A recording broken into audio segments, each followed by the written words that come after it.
Okay, so we're going to continue on here in Module 4. We had looked at the first part of Module 4 the last time we were together. Module 4 is all about acceleration analysis. This is Chapter 7 in your kinematics book. So when we go to the learning plan here, we got through the first PowerPoint presentation, which was like, if you would, the first half or the first part of Chapter 7. We're now going to move into the second part of Chapter 7. So there is a Part 2 PowerPoint presentation. So I'm going to pull that up.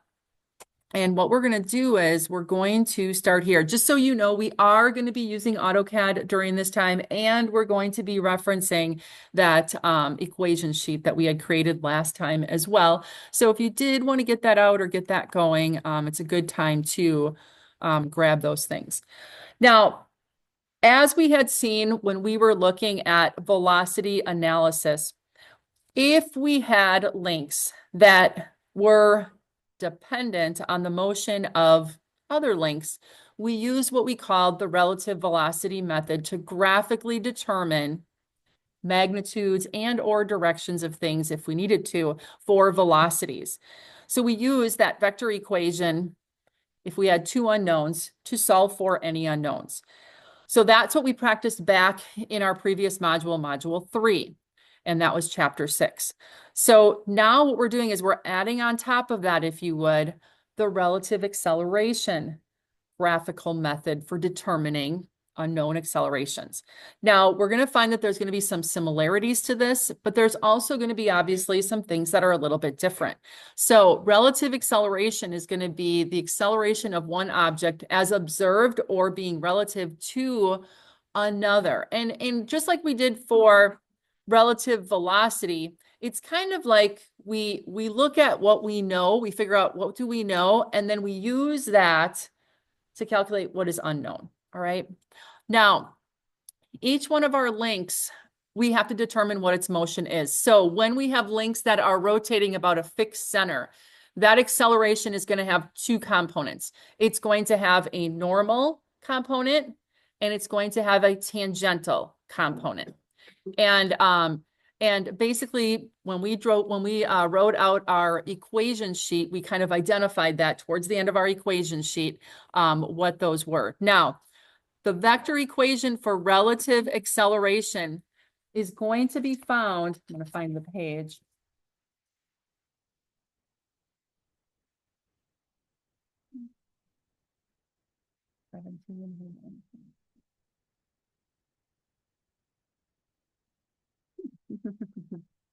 Oh, here it is. Here it is.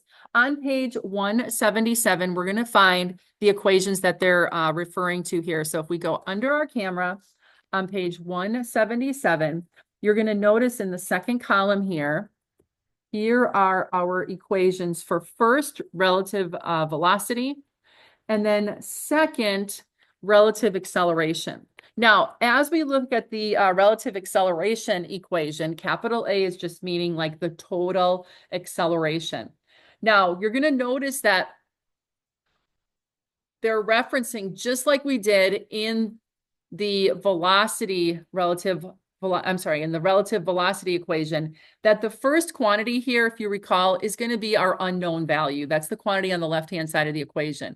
Is going to be equal to the known quantity, okay, plus vectorially the unknown relative to the known. That same format is used down here for acceleration. So on the left-hand side, that acceleration of b, that tells me that that's an unknown quantity that we're going to have to solve. Probably the magnitude is usually what we need to solve for, because directions we're going to be able to figure out is going to be equal to the acceleration of a known quantity plus vectorially the unknown relative to the known.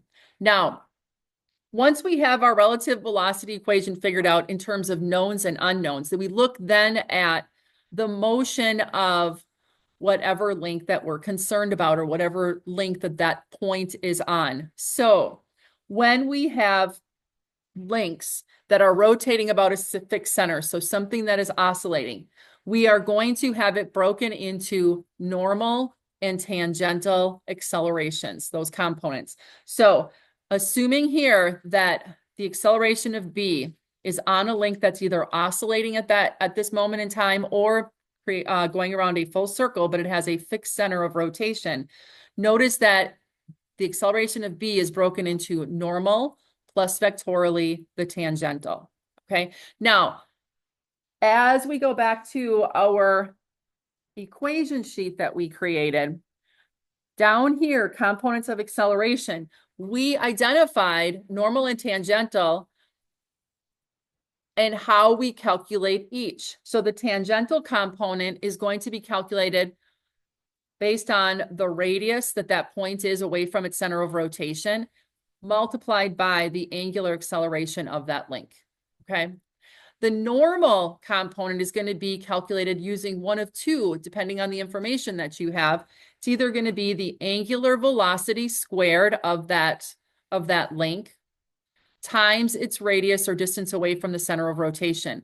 This W, just like it was for velocities, that has to be in radians per second to be able to be used, to be able to be used in this equation. So it has to be in radians per second. Normally it's given to us, if it's being given to us, it's going to be in revolutions per minute. So we would have to convert it to radians per second to put into that equation. The other way that we can calculate that magnitude is going to be using the velocity of the point that we're interested in, that's on that link, square that value, and then we're going to divide it by the radius or the distance back to its center of rotation. For these normals, we've got to know something about whatever link that it's on in terms of velocity or angular velocity, okay? Now, as far as directions, our tangential component is always going to be perpendicular to that radius of rotation. So really along that same line as our velocities, but depending if it's accelerating or increasing in speed, or if it's decreasing or decelerating, it's going to either go in the direction of rotation or of velocity or motion, or it's going to be opposite. Okay, one or the other. So we have to read our problem and we will know. And then that'll determine, it'll still be perpendicular to its radius of rotation, but it just depends if it's going to align with the direction of the velocity, or if it's going to be opposite, if it's slowing down. Okay. The normal component of acceleration is always going to point from the point that we're interested in back towards its center of rotation. Okay, so that's going to be the direction for it. So magnitudes over here, how to calculate those. And then for each of these, this is the direction that it's going to go in. So as we look back over here, when we expand the acceleration of B, because it has identified here a normal and a tangential, that really just means that that link is rotating about a fixed center. Then you're going to notice that for the acceleration of A, they expand that very same thing out again, normal tangential. So we would have to, see what we can calculate based on a magnitude, and then also add vectorially what the direction is. And then B relative to A, or in this case, it would be the unknown relative to the known. Now for the normal, when we have the relative acceleration, the direction of normal acceleration is going to go from the unknown pointing towards the known. And we'll see that in the example that we do. For the tangential, it's just going to be perpendicular to that line that connects those 2 points. So it's going to be, again, along the same line as what the velocity would be. Okay. So that's kind of like, I don't know how to say that, kind of like the basics, if you would, of the equation. Now we're going to look at problem 728 in our book. Okay. So there's not an example problem that I'm going to do from the inside of the chapter. We're going to go to the end of the chapter and we're going to look at problem 28. Now, the reason I picked problem number 28 for the practice that we're going to do is because it's going to then set you up for one of your other homework problems that you'll do, but it'll just have different numbers in it. So on page 208, you're going to find problem 728, and this is going to be included in the practice problems that you'll hand in for module 4. So, I'm going to go underneath my camera. Here we go. I'm going to zoom out a little bit. So, and zoom back in. So the problem we're gonna do here is going to be problem 728. It says for the compressor linkage above, right here, that looks familiar. At this instant in time shown, the crank is rotating clockwise at 1500 RPMs. Clockwise at 1500 RPMs. And it's decelerating at 12,000 radians per second squared. So those two facts about the crank. Now it says it wants us to use the relative acceleration method to graphically determine the linear velocity and the linear acceleration of the piston, okay? So this problem, I want to go through the process that we are going to take in order to solve this problem, okay? Because there's some steps here and some calculations. So I'm going to go back underneath here. And for example, 728.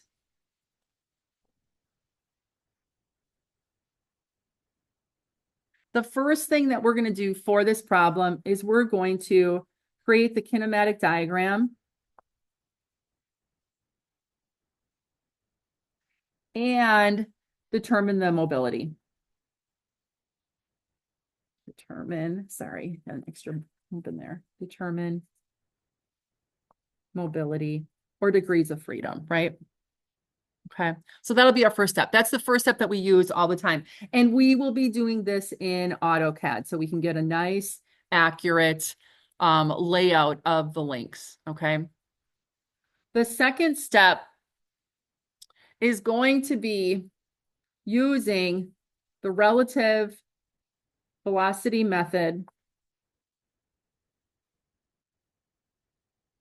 to graphically determine any unknown velocities, okay? So we're gonna have a 4-bar mechanism, and then we wanna make sure that we know all the velocities of all of the links, okay?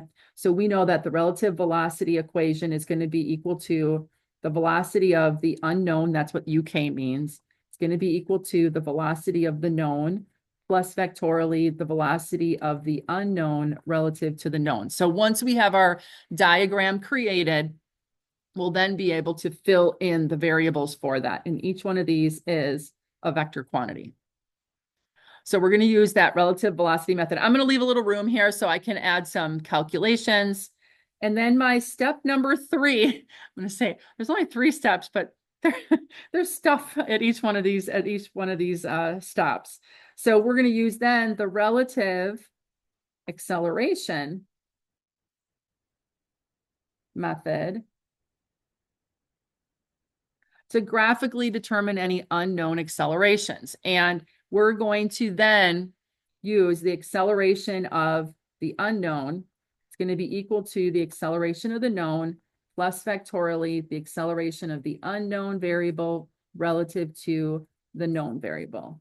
Okay, and we'll expand this out and determine if it has normals and the tangentials or not, dependent on its motion. Okay.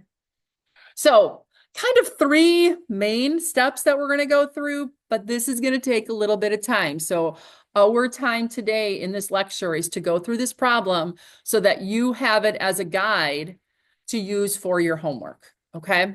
So what we're going to do is we're going to go back up to step number 1 here, and we are going to create the kinematic diagram in AutoCAD and determine the mobility. So I'm going to bring my book back underneath.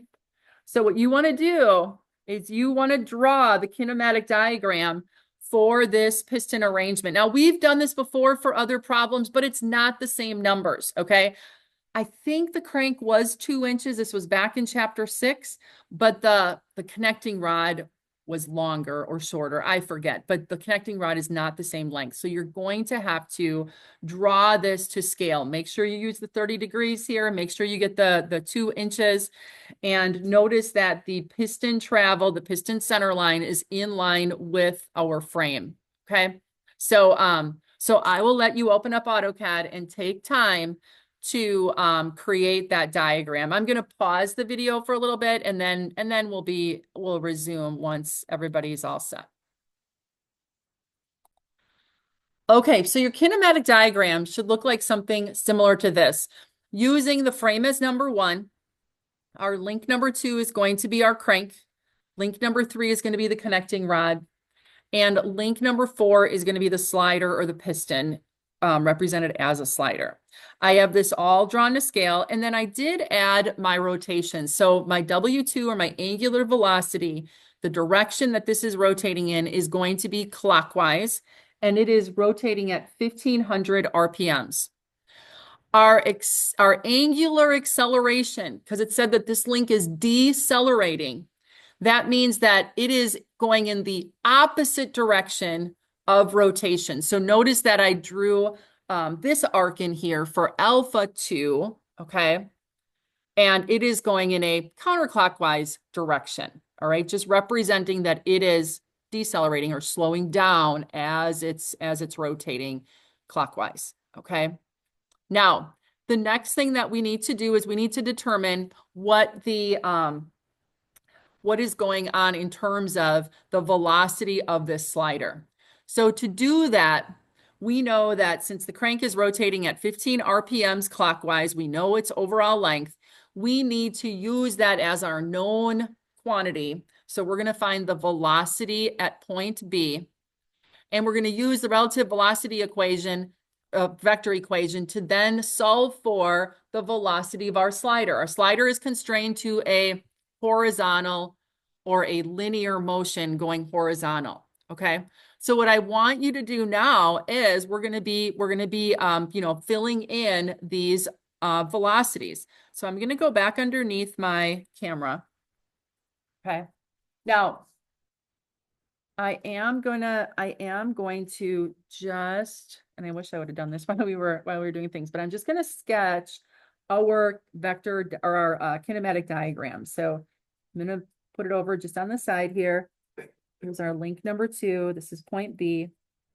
This is our slider. And I just want to be able to kind of sketch on here. This is going to be A, B, C. This is 1, 2, 3, 4, and then D is snuck in there. Okay. And then we'll do our actual, work, if you would, on our AutoCAD rather than flipping back and forth. So this is my kinematic diagram in sketch form. And what I want to do now is for my relative velocity equation, I want to put in the appropriate variables here. Okay.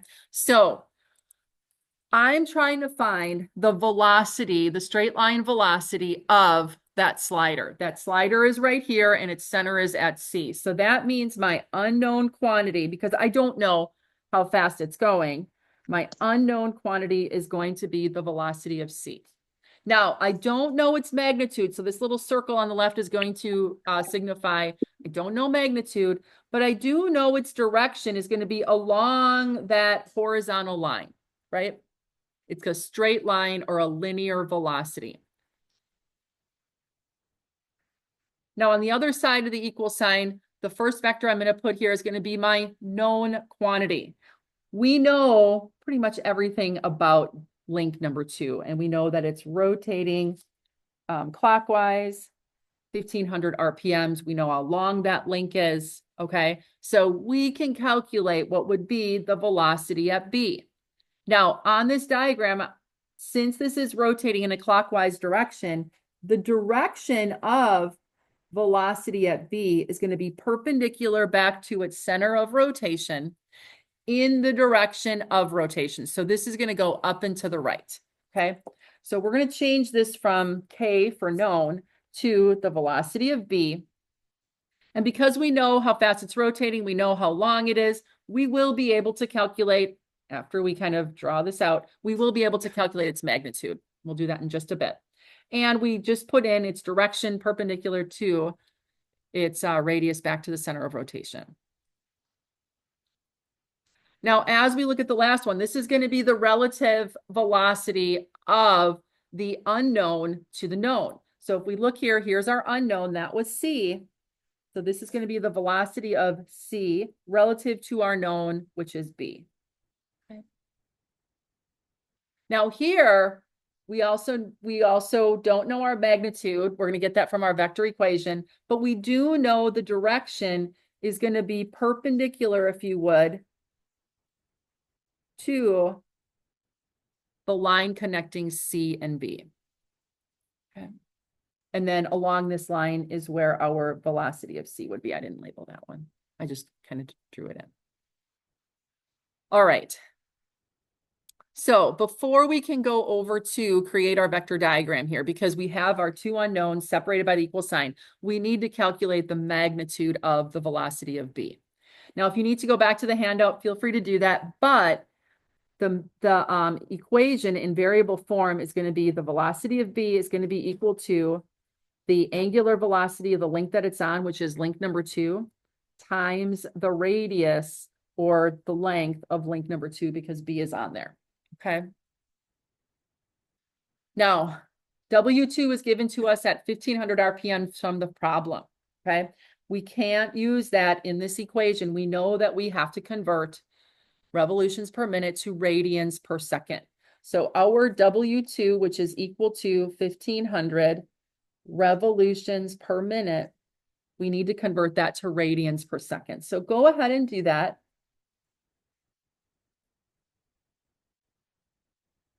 And make sure you write out your conversion in the ratio method like we've been doing it. So W2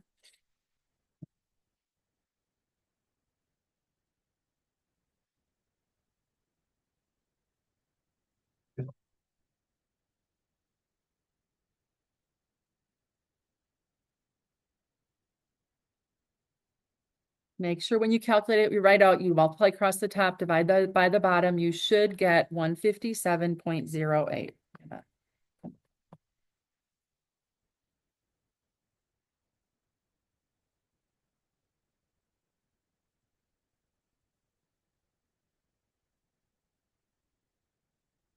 Okay. Everybody there?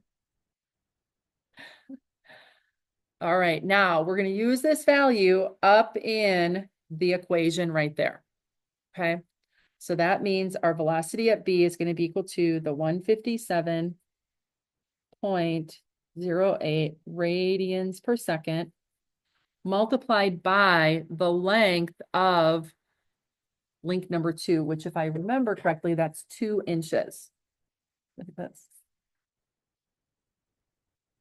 2 inches, okay? So our velocity at B should come out to be 314.15 inches per second. Okay. Now, I need this value. It's not one of our final answers, but I need that. That's the magnitude of my known velocity. So now I do indeed know magnitude and direction for the velocity of B. So now I can go and create my vector diagram and then determine that velocity at C. Okay. All right. So let's go over to AutoCAD. And we are now going to be adding these details, okay? Just like we did, but just like we did when we did our velocity analysis in chapter 6. So I am going to place my velocity of B. I'll do it green, okay.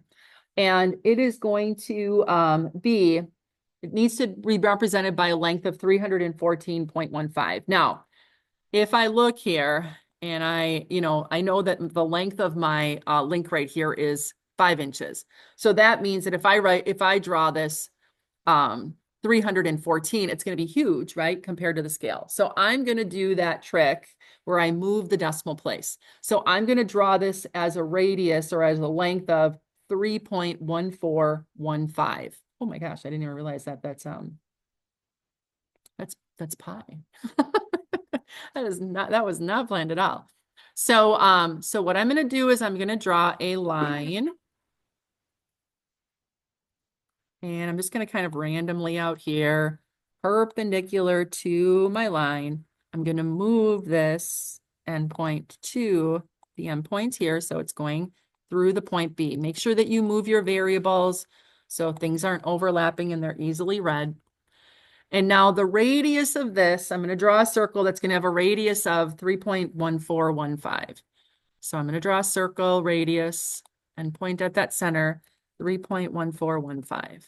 Oopsie, come on. Okay. So that is going to be the intersection I use then for my vector. And I'm going to put my arrowhead at the end here. Now I know it's going up and to the right because motion is clockwise. And this is perpendicular to link number 2. And at this length, 3.1415. And then I'm going to get rid of this radius. Now this vector right here represents the velocity, straight line velocity component here at point B. So this is VB. Okay, that's VB.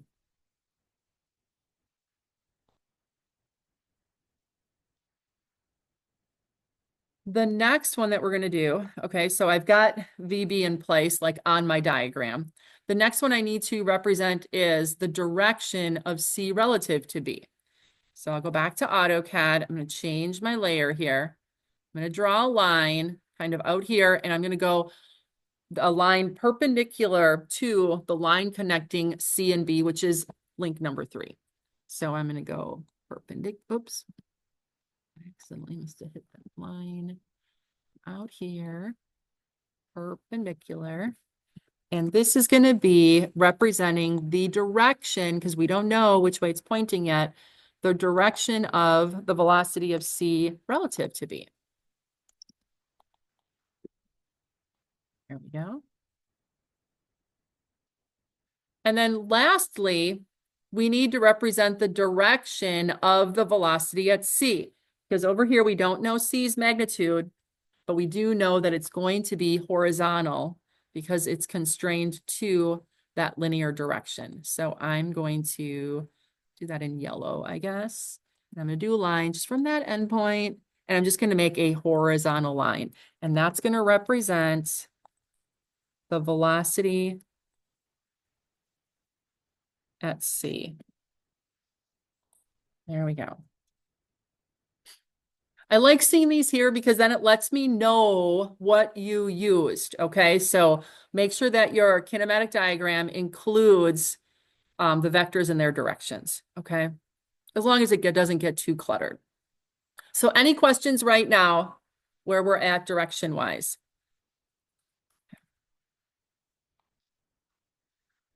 Now we're going to do our relative velocity equation to calculate our unknown magnitudes, okay? So as we look back underneath here, here's our vector equation. We're going to start where we know the most information. So we're going to start at our origin with the tail of velocity of B. So over on the left-hand side here, I'm going to go back to my object layer. I'm going to create an origin, okay? And then now I'm going to copy my velocity at B vector, and I'm going to put it at the origin. So the tail is at the origin. Okay. Then, continuing on that right-hand side, on the end point or on the tip of B, I'm going to start the direction of C relative to B. So going back to AutoCAD here, I'm going to copy over my C relative to B, and I'm just going to kind of do it, not midpoint, I'm just going to go nearest, somewhere along the length here, and then I'm going to do endpoint there. Oopsie, I hope I did endpoints there. Looks like it's good. Okay. And then I'm going to move my C relative to B on this side. Okay. And then lastly, I've if I go back to my vector equation, I've exhausted what I can do here at the end. So now I'm going to cross over the equal sign, and I am going to put the direction of the velocity of C. Okay. So I'm going to do copy over this direction of C, and I'm going to start it at the origin. So we can see that there's going to be an intersection down here. Now I'm going to extend that line, okay? And then I'm going to trim off what I don't need and kind of move the things that I have here. So this is going to be moving. Now, arrowheads. What I didn't do is I didn't do the vector equations. So make sure that I didn't write it on here, but we're using this vector equation right here. So remember, the tail of C is going to start at the origin, which means that the tip is going to go to that intersection that we created. And then for C relative to B, its tail is going to start at the tip of B, and it is going to point at, or the arrowhead is going to go at the intersection that we create. So that means for velocity of C, the arrowhead is going to go here because the origin is going to be where the tail starts. And then for VC relative to B, we are going to have its arrowhead right about there for that one. Okay. I am going to add my vector equation just down below here. So this would be VC is equal to, increase this or make this longer. Yeah. VC is going to be equal to the velocity of B plus vectorially the velocity of C relative to B. Okay, so we want to make sure that we have that identified. Now, as far as information that we need, we are going to add the dimensions for the length of the velocity at C, and we're going to do the length of the velocity of C relative to B. It's going to come in handy in just a bit. So we're going to find the magnitudes of each one of those. So I'm going to do my align dimension for the C relative to B, and then my linear dimension for the velocity of C.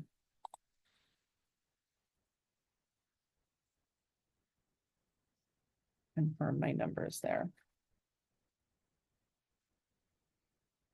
Now, you'll notice that our numbers are small. So when we actually use the values that we find, we are then going to move the decimal places just like we did. Okay. Now, I just want to confirm, does everybody have the same values that I have here for the velocity of C and the velocity of C relative to B?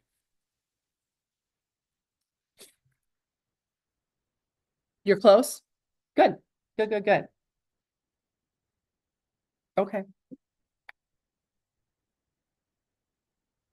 Okay. You're in the ballpark. Awesome. 2.77. Yep, that's okay. That's good. Now, what we're going to do is we're going to just write down these values. Looks good, Josh. Awesome. I'm also going to add on my B, even though I did calculate that. I'm going to grab that one and that one. And that was my number there. So what I'm going to do, I'm going to go back underneath here. And I am now going to kind of in this little corner here. I wish I would have given myself just a bit more room. But right here, I'm going to list those three velocities. So I know my velocity at B, I already did that one, but I'm just going to put a little summary here. 314.15 inches per second. My velocity at C, we measured to be 2.12. So that's going to be 212.34 inches per second. And my velocity at C relative to B is going to be 276.31 inches per second. And again, if you're off just a little bit, that's fine. Use your numbers. You're going to be, we're all going to be very close. Okay. And again, it's all dependent on rounding. Okay. So I just created this little summary of the velocities. That way I don't have to search for them or go back to the diagram. And I have them converted then to the actual units that they are rather than the scaled units on my diagram. Okay, now we're ready to look at the acceleration. So what we just did was chapter 6 stuff, and it's like we've already done that. That's kind of like, if you would, old news, but I'm going to tell you each one of these problems that I assigned for you, you have to do the velocity analysis first. Then we're going to use those numbers down in the acceleration. Okay. So now we're going to do the relative acceleration method. We're going to start over on the left-hand side, and we're going to call out the variables for each one of our values here. So we're going to, I mean, if you want to, you can go right up to the top here where our velocity was, and we're going to use this equation exactly the same way. So we're going to have our acceleration of link C, because that's our unknown, just like it was for the velocity, is going to be equal to the acceleration of our known, which is going to be B, plus vectorially the acceleration of the unknown C relative to B. And these again are all vector quantities. Okay. Now we have to look at the motion of each one of these links to determine what we're going to be doing. So as we look at link C, if you recall, on our kinematic diagram is a slider. It's straight line motion. There is no rotating. So it's not going to have a tangential or even a normal. It's just, we're just going to measure it. The magnitude is going to be measured from the vector diagram. So, but we know its line of action. We know that its acceleration is going to be along a horizontal line. So when we look here, this is going to remain, because we're going to write down below here, this is going to remain the velocity of C, because it's a linear. Oh my goodness, I can't talk and write at the same time tonight. This is a linear acceleration. So it's just going to be the acceleration at C. We don't know its magnitude because we're going to get that from the vector diagram, but we do know its direction. Again, that's going to be horizontal along that line, or its path of motion. Acceleration of B. We go back to our vector diagram. The acceleration of B, which is the endpoint of B, which is on link number 2, okay, that is a link that is rotating about a fixed center. So this one is going to have a normal component. So it's going to have an acceleration normal component at B, plus vectorially a tangential component at B as well. And these are both going to be vectors. You don't have to put the little line above. I tend to do that. I've always done that. So, but with the operator and the positive and the equals and the greater than symbol, that lets us know that it's a vector equation rather than an algebraic. So this one is expanded into normal and tangential. Then as we look at link C relative to B, or link 3, link 3 is not rotating about a fixed center, but it's kind of oblong. It's not a straight line, but it's not a pure fixed center rotation, but it's still considered a rotation. So our last vector here is also going to be broken into normal C relative to B plus tangential. Okay, and I'll show you how to deal with that relative when we get there.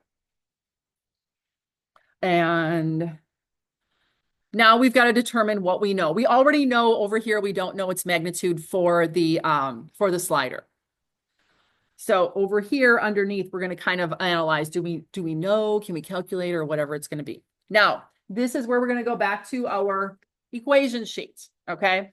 So our first one here is a normal component of acceleration. So on our equation sheet, to calculate that normal component of the acceleration, we have two options here. We can use the angular velocity squared of the length that that point is on, which B is on link number 2, times its radius, or we can use the velocity of point B, which we know, squared divided by its radius. We know all of these variables, so it doesn't matter which one you pick, okay? So it's totally up to you. Just remember that if you use the one with the angular velocity, it has to be in the radians per second. You can't use the RPMs, okay?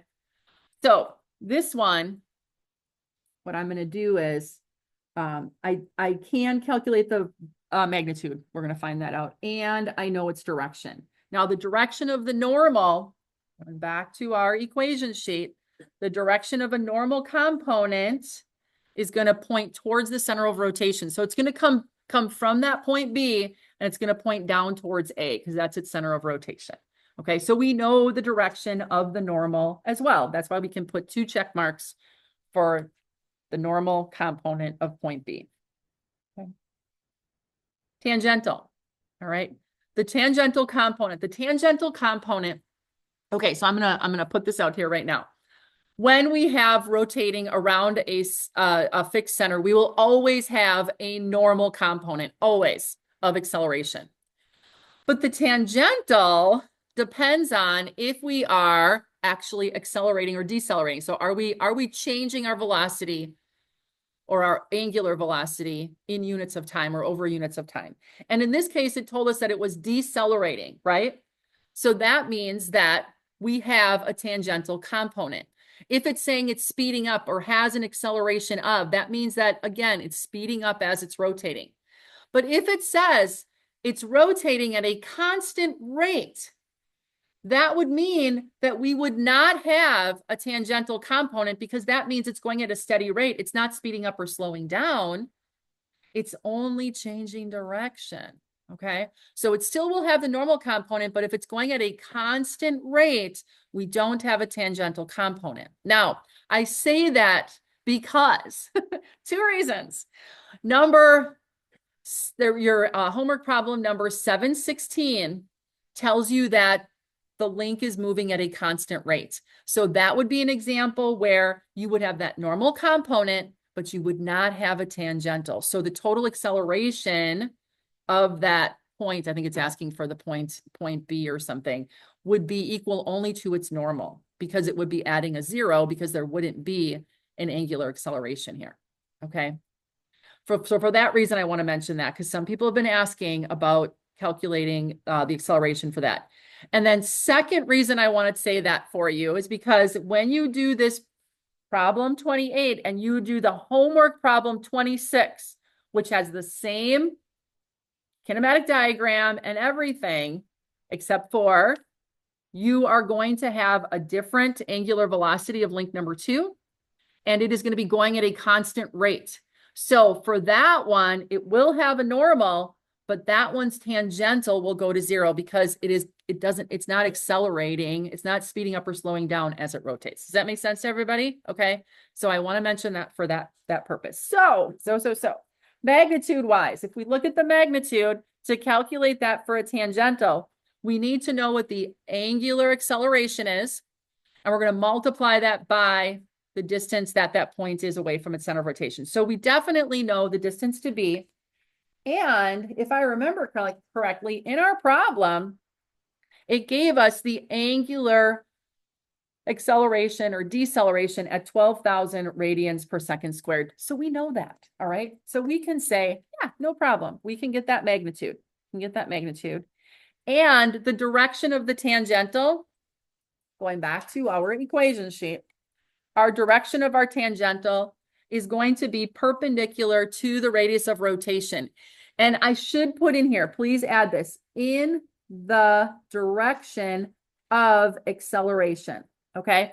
So meaning if it's speeding up, the angular acceleration is going to go in the same direction as the rotation or the angular velocity. If it is slowing down or decelerating, the angular acceleration will go opposite. This problem says it is decelerating. So if I look at my kinematic diagram, notice I added the rotation for the angular velocity, W2, going clockwise. And because this is decelerating, my angular acceleration of link number 2 is going in the opposite direction. Okay.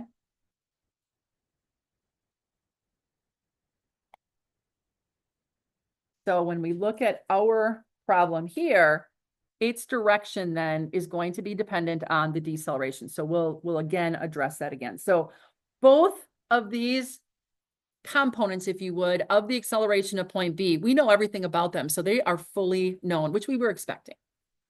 Okay.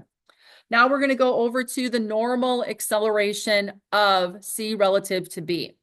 So as far as magnitude, we have two equations that we can use. We can either use the angular velocity of the link. Now, we didn't calculate the angular velocity of the connecting rod, because this relative C relative to B is this link right here. Okay, link number 3. We don't know its angular acceleration, or I'm sorry, it's angular velocity. So we're not going to use that one, but from the vector analysis above, we do know the velocity of C relative to B. And that's why I had you guys measure it in your vector diagram. We know that value. We know its magnitude. So we're going to take that value squared and divide by the length of link number 3. Okay, so we'll be using that. So if we look at this equation, we'll be able to calculate that magnitude. Direction. Now, direction is important. We do know the direction. We're going to put a check mark for that. And that direction is going to be along the line connecting the 2 points. And it's going to point from our unknown, which is C, to B. So we even know which way it's going to be pointing in. So if we go back to here, and I look at my diagram, the normal component of the acceleration of C relative to B, its tail is going to start at C, and it's going to point towards B along that line. Okay. So we know both magnitude and direction for that one.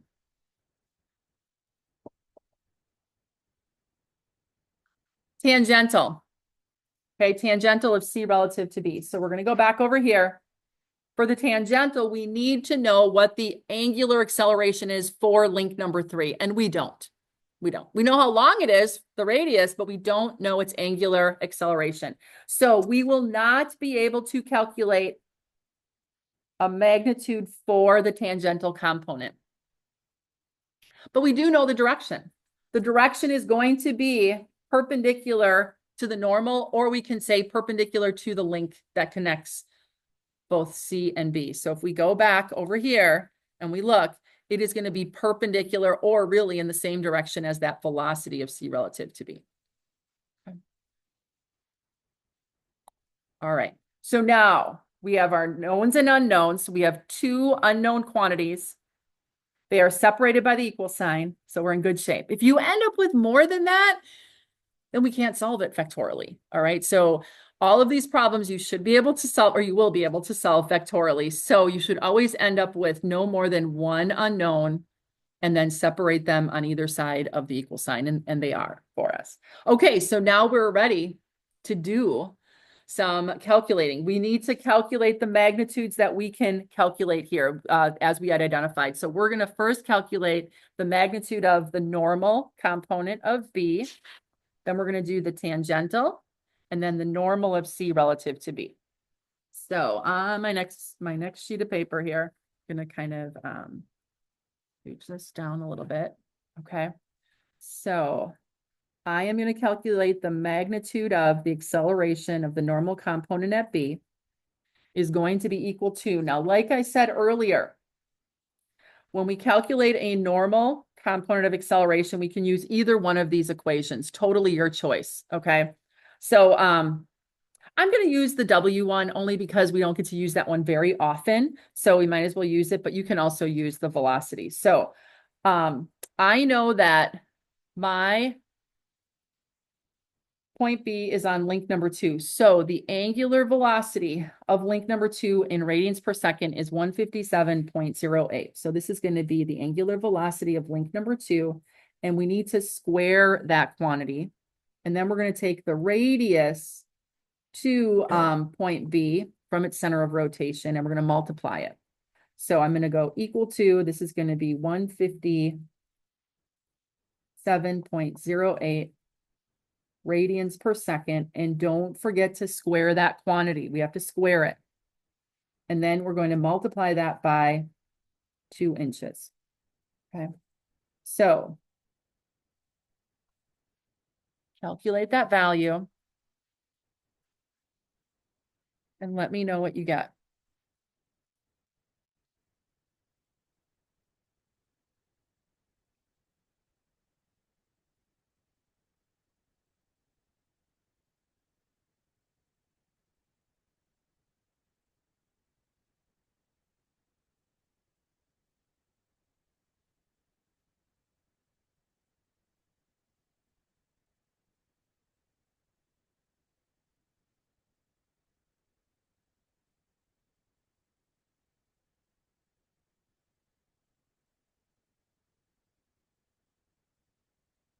Anybody get their value yet? Yes, I got 49,348, and it's like 0.2528. All right. Now I'm gonna stop it there just because I've got a big number. It doesn't really make sense to add decimals. And then what are my units here?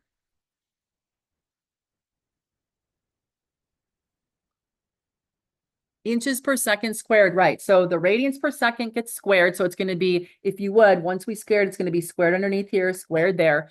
The radians drop out, and then we multiply by inches. So inches per second squared. Okay. Nothing really cancels. It combines, if you would. All right. So this is going to be the magnitude of my normal component at B. Since we can also calculate the tangential component at B, let's go ahead and do that. So I'm going to move this up a little bit. Our tangential at B, back here. The tangential component is going to be equal to the radius from the center of rotation to that point B. So that's going to be 2 inches times the angular acceleration. And in the problem, it gave it to us. It said that the crank was decelerating. That's angular acceleration at a rate of 12,000 radians per second squared, which are the units we want that in. Okay. So we're going to take the radius to point B times the angular velocity of link number 2. I'm sorry, the angular acceleration of link number 2. So that's going to be 2 inches times 12,000 radians per second squared. So my tangential component at B looks like it's going to be 24,000 inches per second squared. And again, now this is the magnitude of that tangential. Negative is going to be, when we do it graphically, it's going to be pointing in the opposite direction. So it's not a negative value. This is the magnitude of the vector, and the direction is going to be in the opposite direction. So do not put negative in front of here. The negative decelerating direction is going to be depicted by the arrowhead. All right. So that's our tangential of the B. The last magnitude that we can calculate is going to be the normal of C relative to B. So we would say our acceleration normal of C relative to B is going to be equal to, you get our equation sheet back, and the normal acceleration is going to be one of these 2 equations. We don't know for link number 3, which is the connecting rod, we don't know its angular velocity. We didn't calculate that. So we're going to use the straight line velocity component of the velocity of C relative to B divided by the length of that link.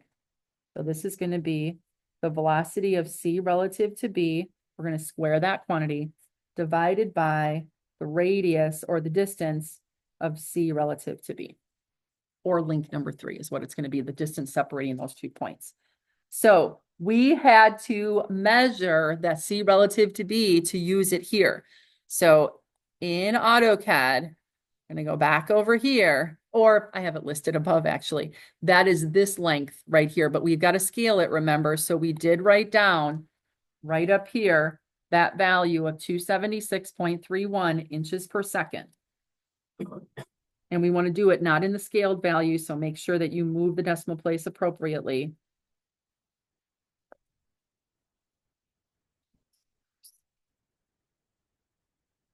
And then you have to square that quantity, okay? Divided by, this is going to be 5 inches, okay?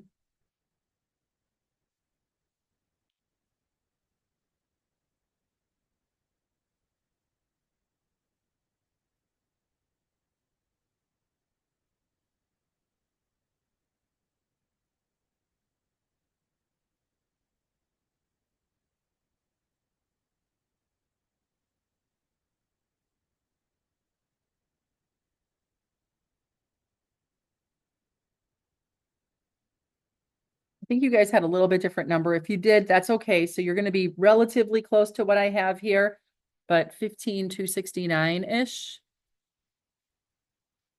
Units. What are my units for the acceleration normal component? Inches per second squared.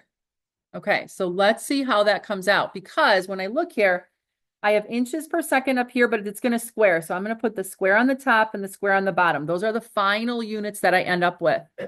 So one of these inches is going to take care of just one of these on top, which is good because yes, I want inches per second squared. Okay, so make sure that those units resolve. You got 15,420.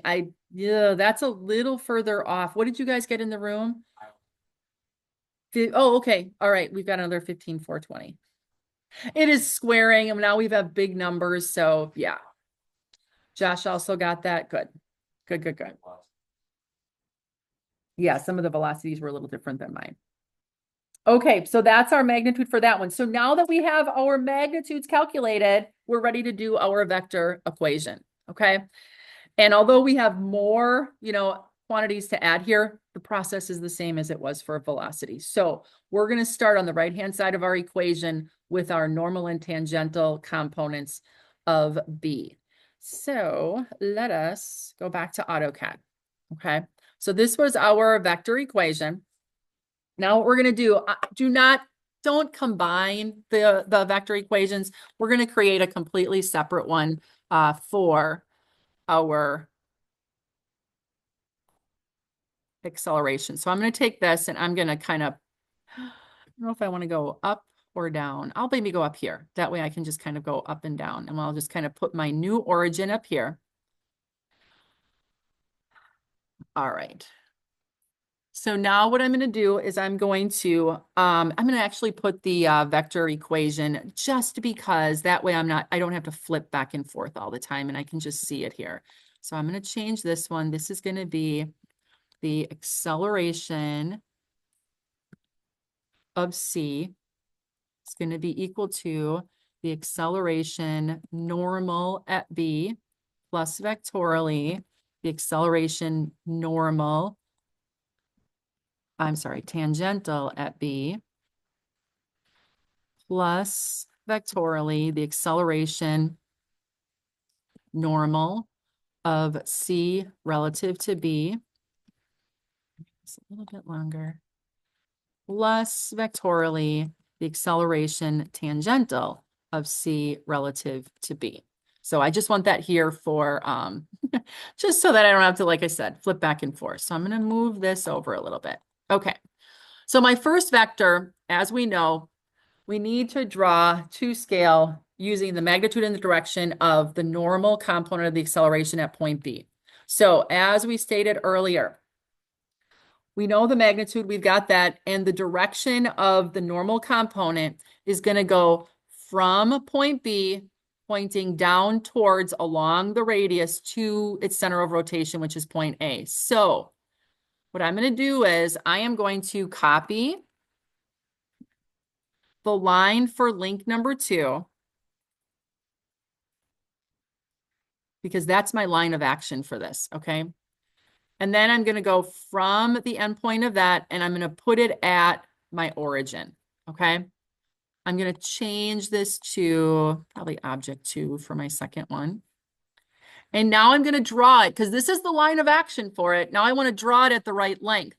So the length that I have for the magnitude was 49,348. So I'm going to divide that by 10,000, and I'm going to draw it at 4.9348. Okay, does that make sense to everybody?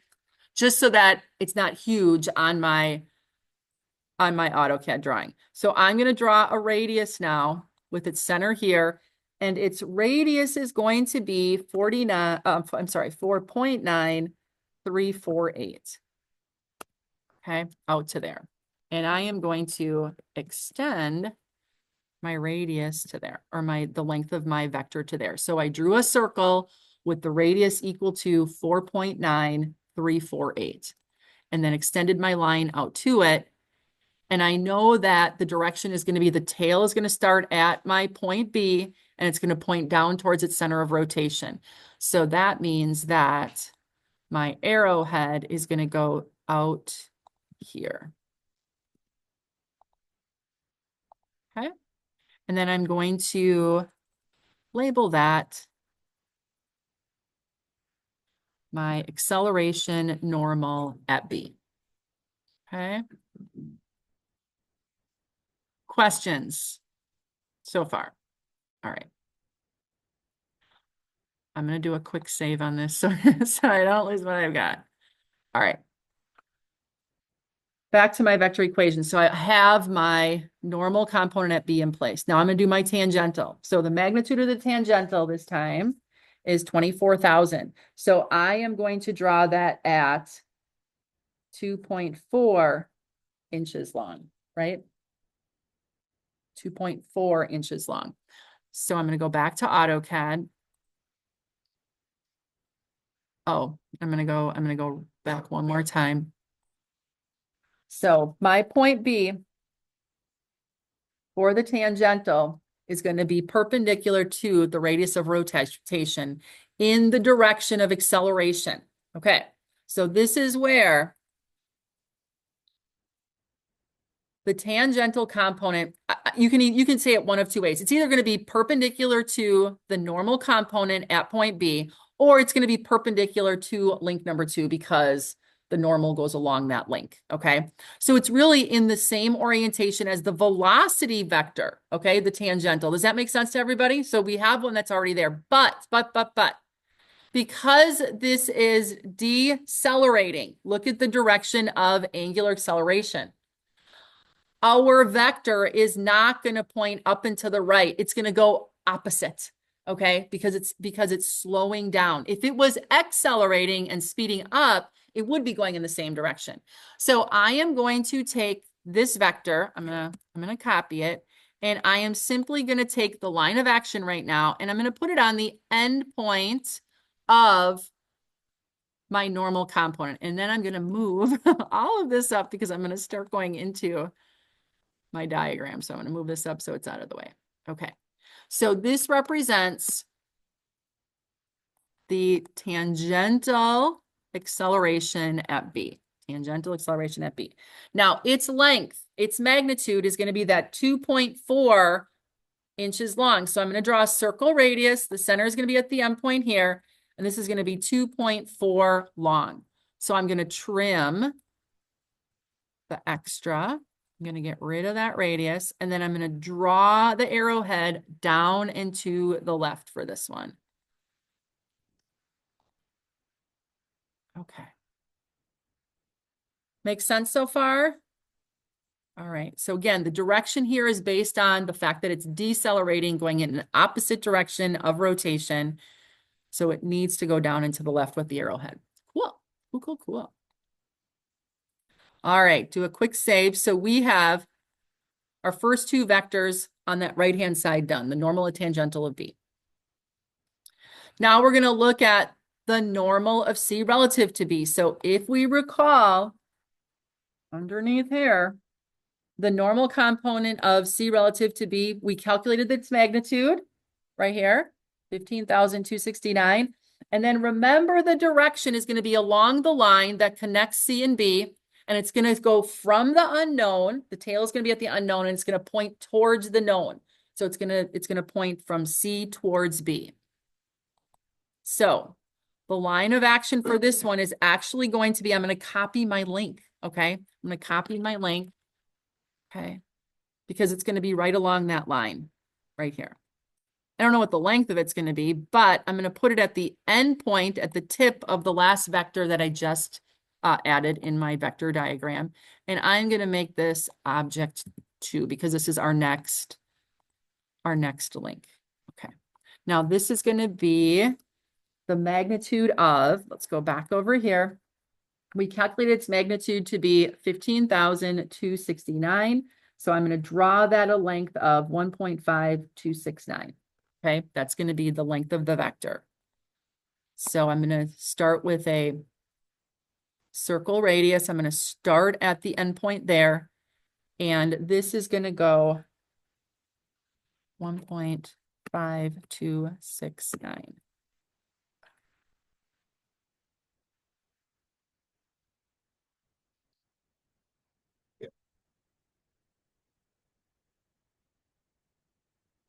And the direction, remember, the arrowhead is going to go from C, which would be down and to the left, up to B.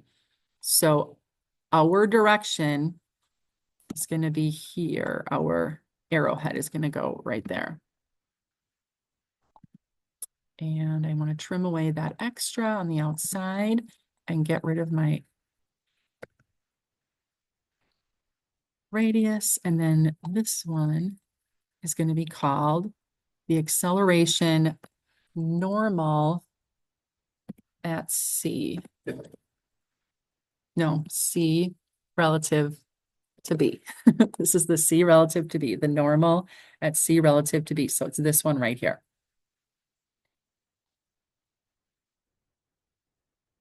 All right, questions so far? Everybody following along? Okay. So now on the endpoint of C relative to B, we are going to add the tangential of C relative to B. So if we recall in our vector equation, we don't know its magnitude, okay? But we do know its direction, and we know that direction to be perpendicular to link number 3, okay? So link number 3 is right here.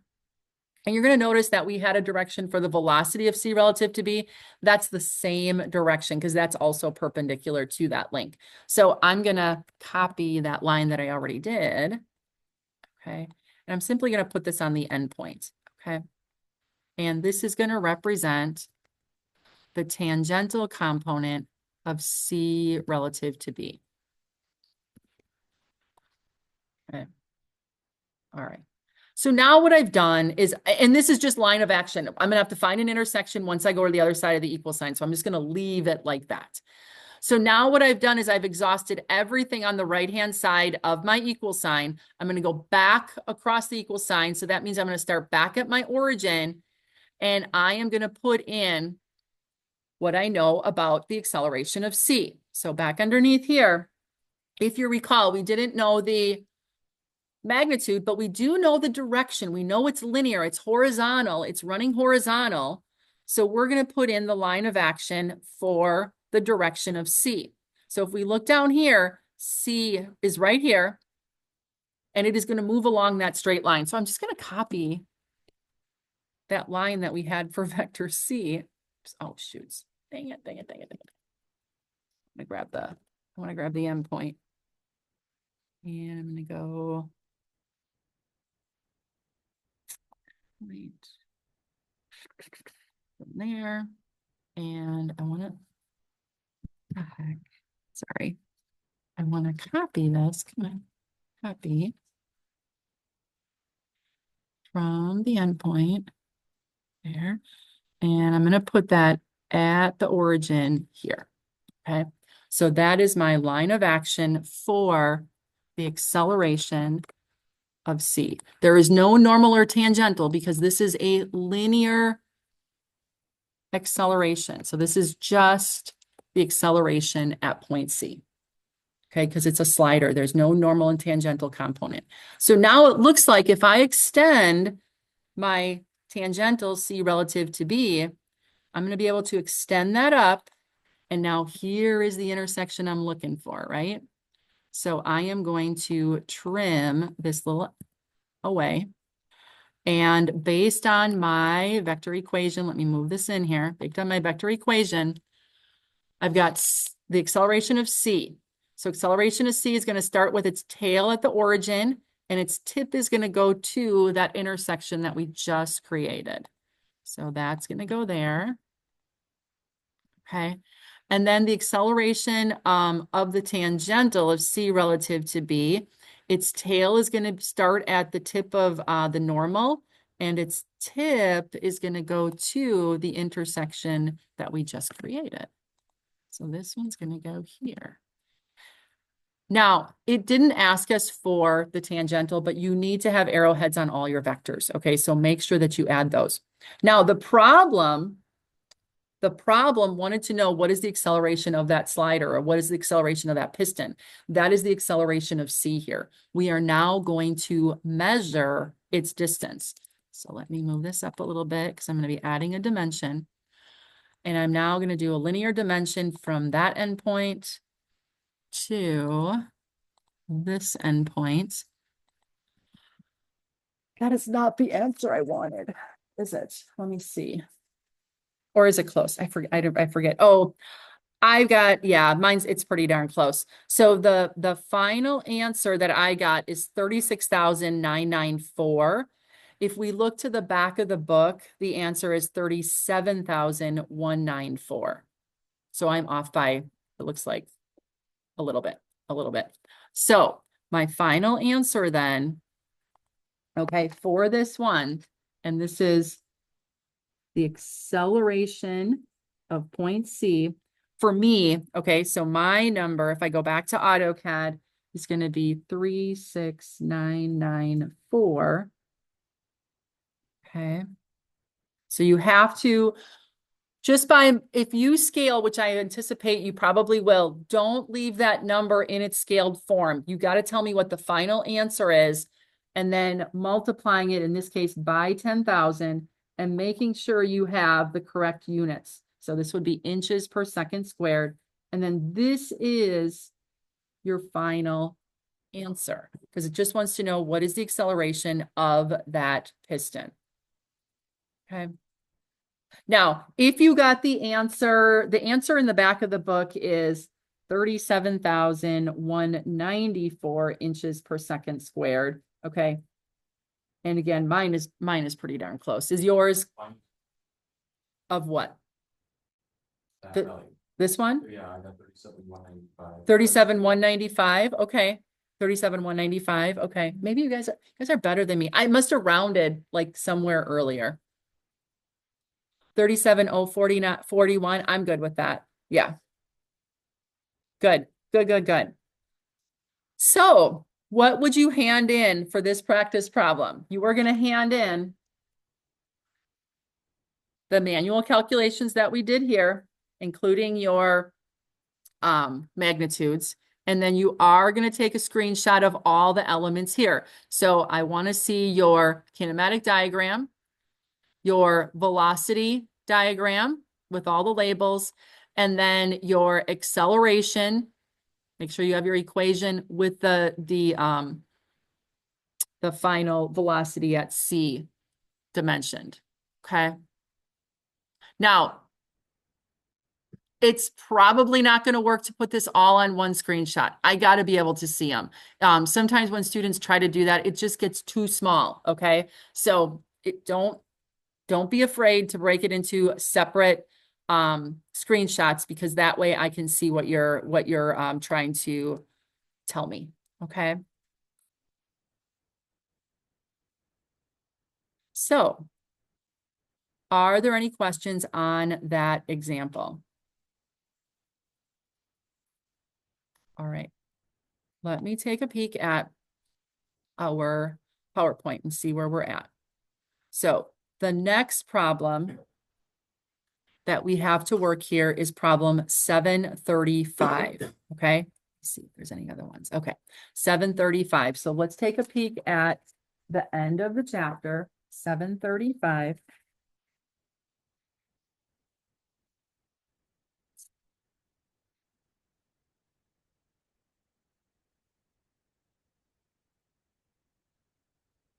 I think what I'm gonna do is I'm gonna do an executive decision to change that problem. So what we're gonna do is we're going to instead work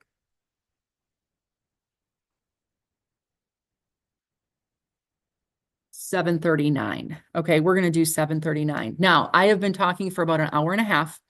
So what I'm gonna do is we are going to stop for a break. And then when we come back, we are going to do problem 735. Okay. So I'm going to stop the recording right now. Didn't realize.